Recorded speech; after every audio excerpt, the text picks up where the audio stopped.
சந்திரன் பார்வை படுதல் வேண்டும். எங்கள் இறைவன் கணபதி இடக்கையின் கீழே புத்திர வாக்கியம் தருகிற பகவான் சுக்கிரன் அங்கே குடியிருப்பான். அவன் கற்பக கடவுளை கண்டவர் தமக்கு பொன் பொருள் அள்ளி கொடுத்திடுவான்.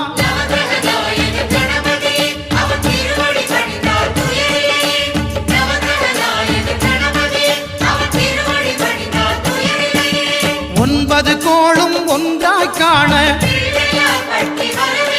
அங்கு கற்பகம் என்னும் கடவுளின் மெய்யில்